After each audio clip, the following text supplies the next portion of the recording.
Well, the co-main event this weekend is also a lot of fun, and it features one of your former opponents, Volk. So let's take a look at some of Brian Ortega's best submissions in his career, thanks to Musashi in our top 5. And Alex, tell us about how you were preparing for Brian Ortega ahead of UFC 266.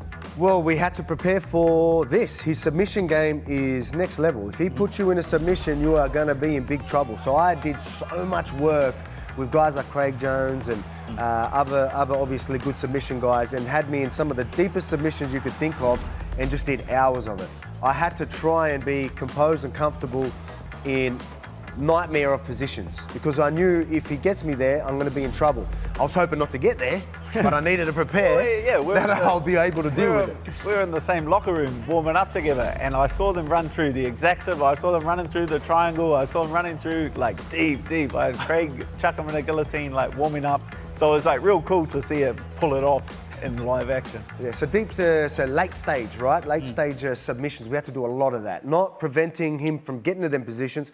I let my training partners get me in the deepest submissions as late stage as I could, and then get myself out of them. So I was able to just keep myself very composed, and they were finding it very hard to submit me, even when I gave them the submissions as late stage. And obviously, it did a world of good. Ain't on the top 5, baby. Well, luckily, I'm not on that list, right? We're on the almost list now. Were these the greatest moments of your career, Volk, these 2 escapes, do you think? I mean, I think this is definitely, every time I do a meet and greet or I talk to people, this comes up all the time. And I think if people want to ask, what's Volk all about? What makes Volk the guy he is? I think you could look at that and understand me. That's a guy. Never give up, never die attitude, and composure. All the tools that's made me the fighter I am, I believe. You see that in that fight, you see them in them positions. I think that represents me as a fighter as much as any situation the UFC ever has. So that's something that will always come up. I think it's going to be sort of in the history books. It's always going to be a question people are going to ask me.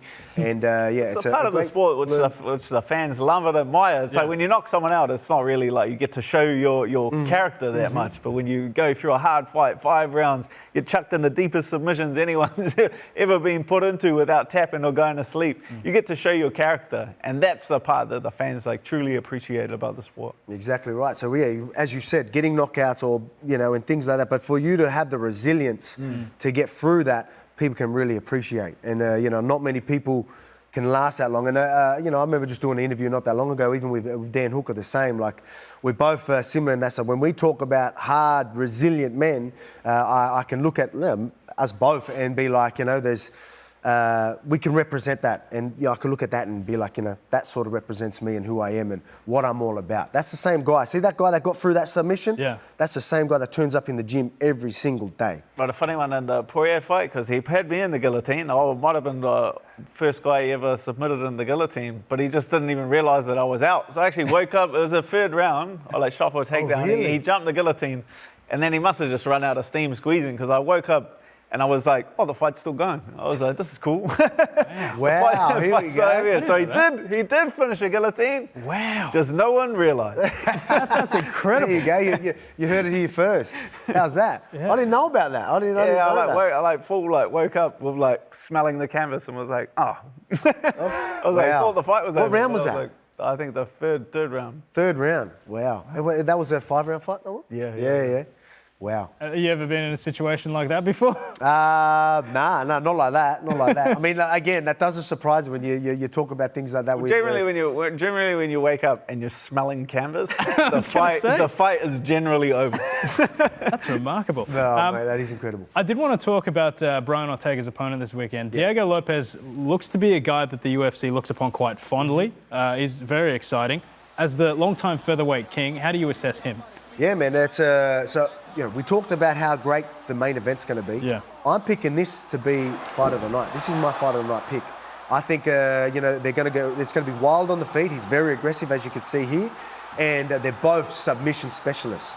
I don't know if many people know that. Lopez is actually Alexa Grasso's jiu-jitsu coach. Yair Rodriguez, Like he's a jiu-jitsu coach of a few UFC fighters, and just shows you his level of jiu-jitsu and some of the submissions he's even done in the UFC has been pretty incredible. So I'm looking forward to this fight. I think it's going to be a very well-rounded fight. I think we're going to see it all. We're going to see big punches, good exchanges on the feet. We're going to see great exchanges on the ground as well. Leg locks getting thrown, scrambles all over the place, and that's going to be a very exciting fight. I can't wait for it.